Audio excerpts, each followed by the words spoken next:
tangga ajaib di tengah malam. Wah, siapa di sini yang pernah merasa sendirian? Atau takut mungkin saat lampu kamar mati? Atau saat pertama kali masuk ke tempat baru? Hari ini, kita akan menemani Yakub dalam perjalanannya yang paling sepi dan menakutkan. Tapi, dia akan menemukan sesuatu yang luar biasa di tengah malam. Ingat kan, Yakub baru saja menipu ayah dan kakaknya. Akibatnya, dia harus lari jauh dari rumah supaya tidak dibunuh oleh Esau. Coba bayangin, jadi Yakub, dia berjalan sendirian, tidak punya rumah, tidak punya teman, dan hatinya pasti penuh penyesalan dan ketakutan. Ketika matahari terbenam, Yakub berhenti di sebuah tempat. Tidak ada kasur empuk, tidak ada selimut hangat. Dia mengambil sebuah batu yang keras untuk dijadikan bantal, lalu berbaring di tanah dan tertidur. Kasihan sekali. Ya, sepertinya dia benar-benar sendirian. Tapi, apakah dia benar-benar sendirian? Tentu tidak. Saat Yakub tidur, tiba-tiba, wow, dia mendapatkan sebuah mimpi yang sangat ajaib. Dalam mimpinya, dia melihat sebuah tangga super tinggi yang didirikan di bumi. Dan ujungnya sampai ke langit. Dan di tangga itu, ada para malaikat Tuhan yang naik dan turun. Keren sekali. Dan yang lebih luar biasa lagi, di puncak tangga itu berdirilah Tuhan.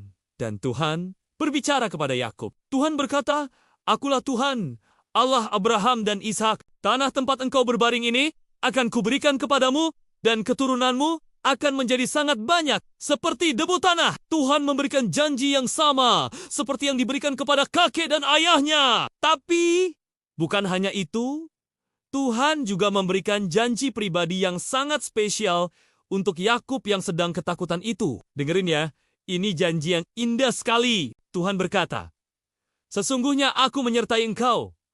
Aku akan melindungimu kemanapun engkau pergi, dan aku akan membawamu kembali, sebab aku tidak akan meninggalkan engkau." Seketika, Yakub terbangun dari tidurnya. Jantungnya berdebar kencang, tapi bukan karena takut, melainkan karena kagum. Dia berkata, "Wow, ternyata Tuhan ada di tempat ini, dan aku tidak menyadarinya." Dia tidak sendirian lagi. Pagi itu, Yakub mengambil batu yang ia pakai sebagai bantal, mendirikannya sebagai tugu peringatan, dan menamai tempat itu Betel, yang artinya rumah Tuhan. Pelajaran luar biasa untuk kita hari ini, teman-teman. Pertama, Tuhan selalu bersamamu, bahkan saat kamu merasa paling sendirian. Saat kamu takut di kamarmu, saat kamu sedih di sekolah, ingatlah mimpi Yakub, Tuhan ada di situ bersamamu. Kedua, Tuhan memberi kita pengharapan, justru di saat kita paling terpuruk. Yakub sedang di titik terendah dalam hidupnya.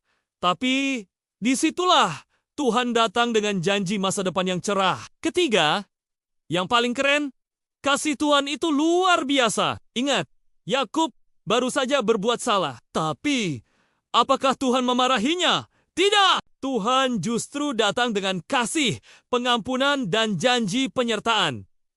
Tuhan tidak menunggu kita sempurna untuk mengasihi kita. Jadi, jangan pernah merasa sendirian ya. Karena rumah Tuhan itu ada di mana saja, dan Dia selalu menyertaimu. Apa yang akan terjadi pada Yakub selanjutnya? Kita cari tahu di cerita berikutnya. Tuhan memberkati.